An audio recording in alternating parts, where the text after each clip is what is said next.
ನಮಸ್ಕಾರ, welcome to my channel. ಯಾರೆಲ್ಲ ಹೊಸದಾಗಿ ನನ್ನ ಚಾನಲ್ ನೋಡ್ತಾ ಇದ್ದೀರಾ ಸಬ್ಸ್ಕ್ರೈಬ್ ಮಾಡಿಕೊಡಿ. ಬಿಸಿಬೇಳೆಬಾತು ಎಲ್ಲರ ಮನೆಯಲ್ಲೂ ಮಾಡ್ತಾರೆ ಅವ್ರದ್ದೇ ಆದ ರೀತಿಯಲ್ಲಿ. ಕೆಲವರು ಕುಕ್ಕರಿಗೆ ಒಟ್ಟಿಗೆ ಹಾಕಿ ಬೇಯಿಸ್ಬಿಡ್ತಾರೆ, ಒಗ್ಗರಣೆ ಕೊಡ್ತಾರೆ. ಆದಷ್ಟು ರುಚಿ ಇರಲ್ಲ ಅಂತ ಅವರೇ ಹೇಳ್ತಾರೆ. ಸೊ ನಾವು ಈಗ ಬೇರೆ ವಿಧಾನದಲ್ಲಿ ಮಾಡೋಣ. ಈಸಿಯಾಗೂ ಇರುತ್ತೆ, ಟೇಸ್ಟಿಯಾಗೂ ಇರುತ್ತೆ. ಬನ್ನಿ ನೋಡೋಣ. ನಾನು ಅರ್ಧ ಕಪ್ಪು ಅಕ್ಕಿ, ಅರ್ಧ ಕಪ್ ಬೇಳೆ ತೊಗೊಂಡಿದ್ದೀನಿ. ಅದನ್ನು ತೊಳೆದು ಕುಕ್ಕರ್ಗೆ ಇಟ್ಬಿಡ್ತೀನಿ. ಸೊ ಅದು ಒಂದು ಸಲ ಕೂಗುತ್ತೆ. ನಾನು ಬೇರೆ ತರಕಾರಿ ಎಲ್ಲ ರೆಡಿ ಮಾಡ್ಕೊಳ್ಳೋ ಅಷ್ಟರಲ್ಲಿ ಕೆಲಸ ತುಂಬಾ ಈಸಿ ಇದೆ. ನಾವು ಇಷ್ಟಪಟ್ಟು ಮಾಡಬೇಕು ಅಷ್ಟೇ. ಈಗ ನೋಡಿ, ಕುಕ್ಕರ್ಗೆ ಹಾಕೋತೀನಿ. ಬೇಳೆ ಹಾಕ್ಕೊಂಡು ಅದಕ್ಕೆ 3 ಕಪ್ ನೀರು ಹಾಕೋತೀನಿ. ನಾನು ಅರ್ಧ ಕಪ್ ಹಾಕಿರೋದ್ರಿಂದ 1 ಕಪ್ ಆಗುತ್ತೆ. 1 ಕಪ್ಪಿಗೆ 3 ಕಪ್ ನೀರು. ಇಷ್ಟು ಹಾಕಿ ಬೇಯಿಸ್ಕೊಂಡ್ರೆ ಅದು ಹದವಾಗಿ ಬೇಯುತ್ತೆ. ತುಂಬ ಸ್ಮೂತು ಆಗಲ್ಲ, ಇಲ್ಲ ತುಂಬ ಹಾರ್ಡಾಗೂ ಇರಲ್ಲ. ಇವಾಗ ತರಕಾರಿ ಎಲ್ಲ ರೆಡಿ ಮಾಡ್ಕೊಂಡಿದ್ದೀನಿ. ನೋಡೋಣ ಏನೇನಿದೆ ಅಂತ. ಈಗ ನಾವು ಹೆಚ್ಚು ತರಕಾರಿ ಹಾಕಿದಷ್ಟು ಹೆಚ್ಚು ರುಚಿ ಕೊಡುತ್ತೆ.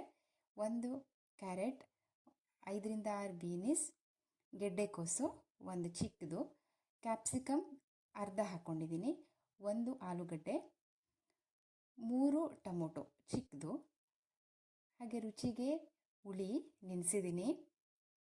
ಒಗ್ಗರಣೆಗೆ ಏನೇನು ಬೇಕು ಅಂತ ನೋಡೋಣ ಬನ್ನಿ.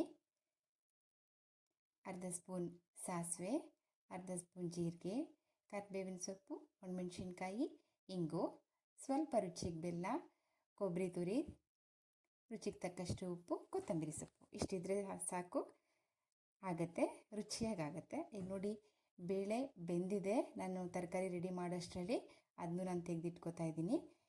ಇವಾಗ ಒಗ್ಗರಣೆ ಶುರು ಮಾಡೋಣ ಬನ್ನಿ. ಬಾಣಲಿಗೆ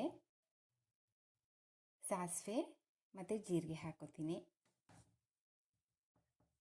ಮತ್ತು ಒಣಮೆಣಸಿನ್ಕಾಯಿ, ಕರಿಬೇವಿನ ಸೊಪ್ಪು ಹಾಕಿ ಸ್ವಲ್ಪ ಮಿಕ್ಸ್ ಮಾಡಿಕೊಂಡು ಸ್ವಲ್ಪ ಇಂಗನ್ನು ಬೆರೆಸ್ಕೋತೀನಿ. ಇಂಗು ವೆರಿ ಇಂಪಾರ್ಟೆಂಟ್, ಬಿಸಿಬೇಳೆಬಾತ್ಗೆ ಮಿಸ್ ಮಾಡ್ಕೋಬೇಡಿ. ಈಗ ಅದನ್ನು ಹಾಕಿ ಆಯಿತು. ಈಗ ಫಸ್ಟ್ ಕ್ಯಾಪ್ಸಿಕಮ್ ಹಾಕೋಬೇಕು. ಏಕೆಂದರೆ ಅದು ಸ್ವಲ್ಪ ದಪ್ಪ ಇರುತ್ತೆ ತರಕಾರಿ, ಸ್ವಲ್ಪ ಬೇಯಬೇಕು. ನೋಡಿ, 1-2 ನಿಮಿಷ ಬೇಯಿಸ್ಕೊಂಡಿದ್ದೀನಿ. ನಂತರ ಕ್ಯಾರೆಟ್, ಬೀನಸ್ ಅದು ಹಾಕಿ ಸ್ವಲ್ಪ ಫ್ರೈ ಮಾಡಿಕೊಂಡು ಕೊನೆಗೆ ಆಲೂಗಡ್ಡೆ, ಗೆಡ್ಡೆಕೋಸು ಅಷ್ಟೇ ತುಂಬ ರುಚಿ ಕೊಡುತ್ತೆ, ಹಾಕಿ. ಈಗ ನೋಡಿ, ಅದನ್ನು ಮಿಕ್ಸ್ ಮಾಡಿಕೊಂಡೆ. ಕೊನೆಯಲ್ಲಿ ಟೊಮೊಟೊ ಹಾಕೋತೀನಿ. ಇದನ್ನು ಫ್ರೈ ಮಾಡಿಕೊಂಡು ಎಣ್ಣೆಯಲ್ಲಿ 1-2 ನಿಮಿಷ ಬೇಯಕ್ಕೆ ಬಿಡೋಣ.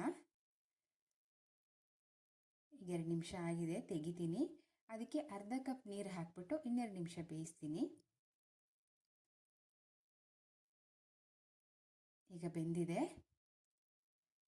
ಈಗ ನಾವು ಇದಕ್ಕೆ ಮಸಾಲೆ ಪೌಡರ್ನ ಹಾಕೋತೀನಿ. ಹೋಮ್ ಮೇಡ್ ಮಸಾಲೆ ಪೌಡರ್, ಬಿಸಿಬೇಳೆಬಾತ್ದು.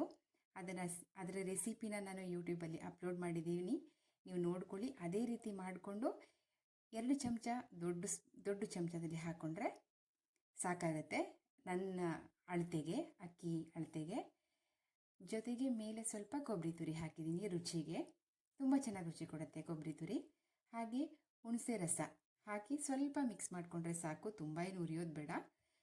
ಈಗ ಬೇಯಿಸಿರುವಂಥ ಬೇಳೆ ಅಕ್ಕಿನ ಹಾಕ್ಕೊಂಡು ಮಿಕ್ಸ್ ಮಾಡಿಕೊಂಡು, ಸ್ವಲ್ಪ ಗಟ್ಟಿ ಇದೆ, ಅರ್ಧ ಕಪ್ ನೀರು ಹಾಕ್ಕೊಂಡು ಮಿಕ್ಸ್ ಮಾಡ್ಕೋತೀನಿ.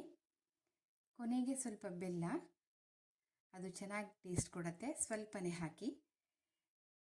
ಈಗ ಎಲ್ಲ ರೆಡಿಯಾಗಿದೆ. 2 ನಿಮಿಷ ಕುದಿಸಿದ್ರೆ ಸಾಕು, ತುಂಬ ಕುದಿಸ್ಬಾರ್ದು.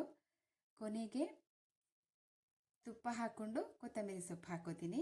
ಈಗ ನೋಡಿ, ಬಿಸಿಬೇಳೆಬಾತ್ ರೆಡಿ. ಎಷ್ಟು ಈಸಿಯಾಗಿ ಆಯ್ತಲ್ವ? ಅಷ್ಟೇ ರುಚಿಯಾಗೂ ಇರುತ್ತೆ.